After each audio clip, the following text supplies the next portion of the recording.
Hello and welcome to Mr. Randy's Wine and Spirits. I am Mr. Randy, and today we're going to do a little bit something special. Since it is wrapping up the end of 2025, I figured we're going to do a little series called the Top 5 to Top 2025. So each one of these videos is going to be in a specific category, such as Scotch, Bourbon, Irish, Japanese, and so forth. Gin, you heard wine, you know what I'm saying? Some of these things I don't have enough experience and or bottles to complete a top 5. We'll figure something out when we get down there to the lower end, the shallow end of the pool. But today we're going to be doing bourbon. So there's going to be a little bit of a caveat when it comes to the bourbon one. But before that, if you're new to the channel, hello, welcome, come on in, have a seat, learn something, enjoy something. All my returning viewers, you know how I do. Let's get the show on the road. So today we're going to be doing bourbon. Okay, so the caveat is going to be American whiskey. I've only had a few non-bourbon American whiskeys, and I kind of feel a certain kind of way when it comes to the Michter's US. Of how that was done, I kind of feel like I'm not quite sure where to place that. I do feel strongly that it is just like a double barrel or a double oak, but that's another story.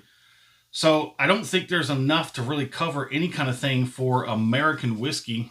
There are a few things, but I feel like I'm just going to go ahead and wrap everything up in here.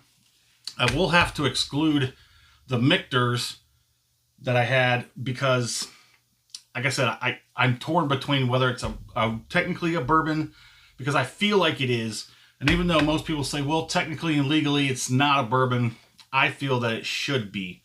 So I'm going to put that right up top and put it out of the way. Now we're going to move on. So this is the first one I've done, so please give me a moment to just, if I stumble through this. Do I go 1 through 5? Or do I go backwards, 5 to 1? Or do I do the budget, the honorable mention, and the worst? So if you have any ideas, any comments, anything you'd like to see the flow go ahead and put it in the comments, and maybe it'll make it into one of the next ones. Maybe I'll change it up. We'll see how this looks when I go through editing. So I guess we'll start at the top of the page that I have here. So number 1 with a bullet. Can you guess what it is? I think a few of you just might know exactly what number 1 is going to come out as. Oops, did you see it? Still Austin. Still Austin bourbon. Abso-freaking-lutely. Still Austin, amazing. So here's the thing. I don't have the bottles, but I might just, for some people that are more visual, I'll put the picture right there. How's that? So, Still Austin, number 1 with a bullet. Number 2, Evan Williams Single Barrel Vintage. Absolutely love this bottle. I tried it, fell in love with it, then found out it wasn't on the shelves anymore. Ugh. But now it's back on the shelves, and it's pushing roughly about $40 for a bottle. Moving on to number 3, Evan Williams 1783 Hero Edition 2025. That is a very beautiful, wonderful bourbon. It's not too much, it's not too little, it's just perfect. If you haven't seen the video, go back to the library and check it out. Now, that is the 2025 Hero Edition for 2025. Now, there's a 2024, which I have not had, and then there's the original 1783 version, which is still wonderful, but I think the Hero Edition is a little bit better. I don't know if I did a matchup with that one. It's in the library somewhere if I did it. Moving on to number 4, Evan Williams. Yes, there's a lot of Evan Williams on here, so I have fallen in love with Evan Williams and Heaven Hill. Evan Williams Bottle and Bond. Why is it on here? Because it's a wonderful whiskey. It's a wonderful bourbon.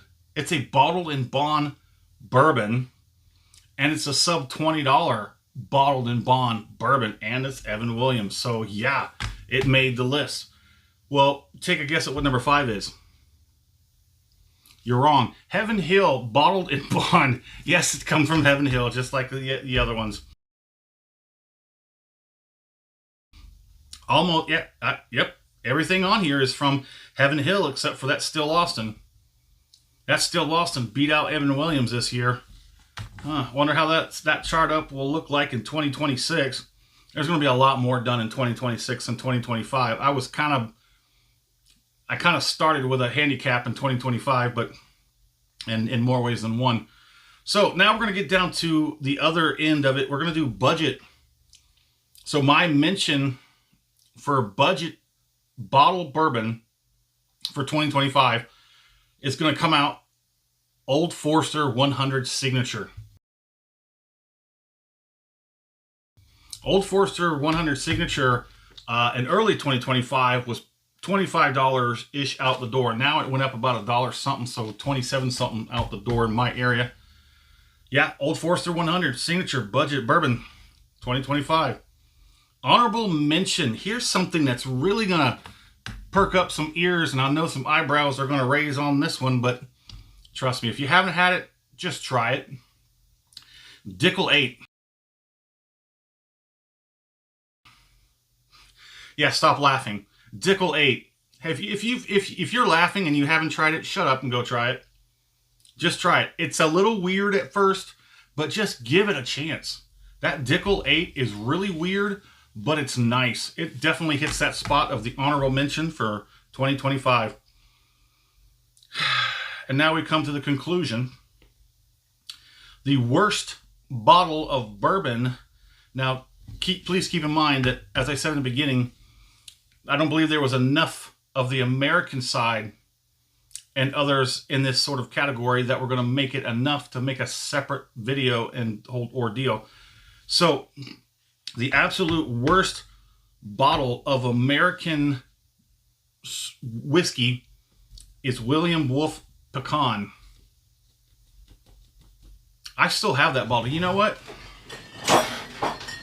I'm going to dig it out of the closet right now. Where are you? No, that's not it.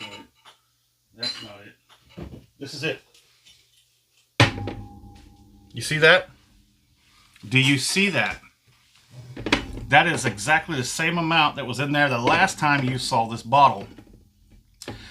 Absolute worst of 2025 on Mr. Randy's Wine and Spirits. Absolute worst. So much so, I just can't. Look, I know, like I said, I know. It's not technically a bourbon. Most people will say you can't even technically call that a whiskey. It pretty much should be called a liqueur, correct? But there it is, right there on the label. They are claiming it is a bourbon whiskey. So therefore, I feel, caveat accepted, it is a bourbon. So 2025, the worst bourbon, William Wolf Pecan. Absolutely disgusting. It tastes like liquid pecan and not good. Like cheap, synthetic. Ugh. There it is. Well, let me know what you think in the comments. Go ahead and let me know what your top 5 bourbons for 2025 is in the comments. And as always, thanks for stopping by here at Mr. Randy's Wine and Spirits. Anything's better than that.